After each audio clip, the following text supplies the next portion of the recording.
everyone, welcome back to Celi Mama's Kitchen. It's the summer here in Vancouver and it is basil season. Smells so good.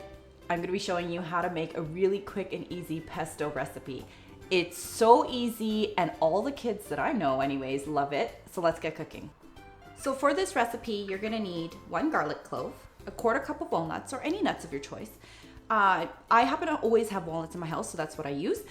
You can use pine nuts, which is the traditional nut to use, but I find that I don't need it for anything else and it's quite expensive and can sometimes be hard to find. You can use almonds, you can use cashews, play with it. It doesn't have to be pine nuts. Just make sure that whatever nut you do use it's unsalted or unflavored. And of course, basil. My recipe calls for about 2 cups of basil. Now don't get too hung up on actually having 2 cups. I don't want you all to start plucking leaves out just because you're like a little bit over or a little bit under or whatever. Just get your bundle from the store or from the farmer's market. This happens to be one bundle that I got from my local farmer's market, and I honestly didn't even measure this out. So don't worry about it. I'll show you what the consistency should look like, and then you'll know what to do. And then of course you're gonna need extra virgin olive oil and salt and pepper. That's it. So I'm gonna be making mine in a food processor, a very loved food processor. As you can see, it's been duct taped with love. Just remember to take the cover off. And I actually like to start my food processor on empty before I toss everything in. And there's a reason for that, because if I was to stick this garlic clove in this big food processor, it's not gonna chop up. I mean, it will, but you're gonna get kind of big chunks of garlic left in it, and I personally don't like big chunks of raw garlic in my sauce, but if you want it, go for it. So I find that if I turn it on and the blade is running on empty and then I throw it in, it'll chop it better. You'll see. So just turn it on.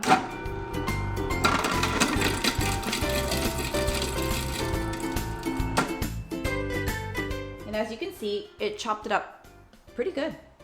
So same rules apply for the walnuts. Turn it on and then throw it down the chute.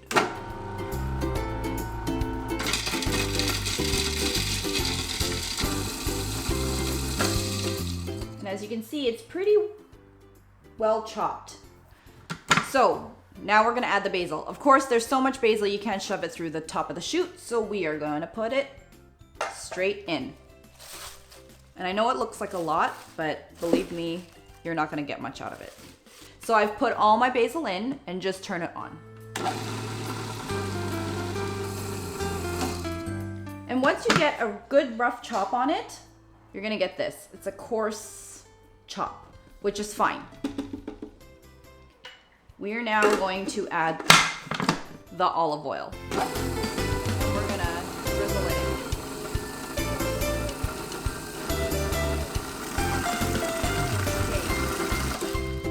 I don't know if you guys could hear that, but once you start to hear your sauce slapping around in there, you're getting pretty close. So I'm gonna pop open that lid.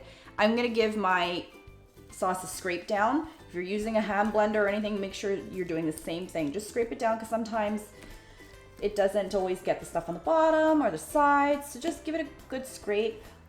So as you can see, it's still fairly thick because it's having a tough time running off my spatula, but that's okay. We're gonna add a little bit more olive oil and salt and pepper to season, and then we're gonna be done.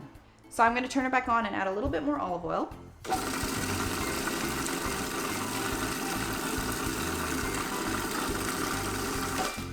Okay, so let's check on it. So this is the consistency you want. It should run off your spatula with ease. So not too soupy and yet not too thick. Okay, so now we're gonna season. You're gonna need about a 1/4 teaspoon or a big pinch of salt. Don't over season because if you're putting it on, let's say pasta or whatever, you will be seasoning your pasta anyways. And about a 1/4 teaspoon of pepper. And just give it another quick whiz. And then give it a quick taste. Okay, because I'm, feeding my own family, I can use my own finger, but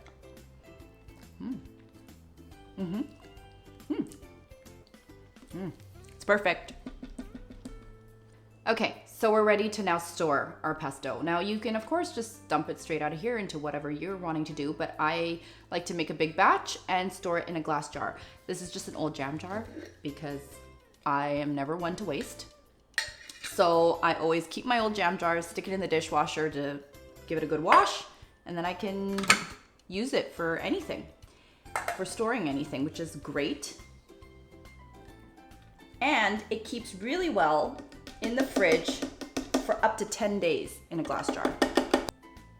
So this sauce is great in salads, on pasta, pizza, really anything, bread. You can have it so many different ways, and it's so easy to make, and you'll never have to buy another one ever again. So here's the best part. I get to eat what I made, and I personally like it literally with plain pasta because I'll never pass up on any opportunity to eat noodles or carb.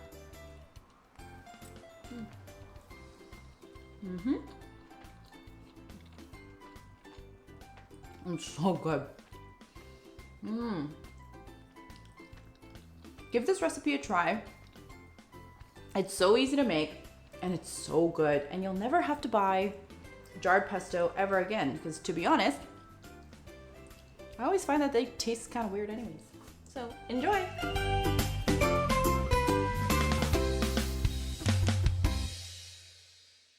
Thanks for watching. If you like videos like these, don't forget to hit the like and subscribe button and little bell so you get notified every time I put out a new video.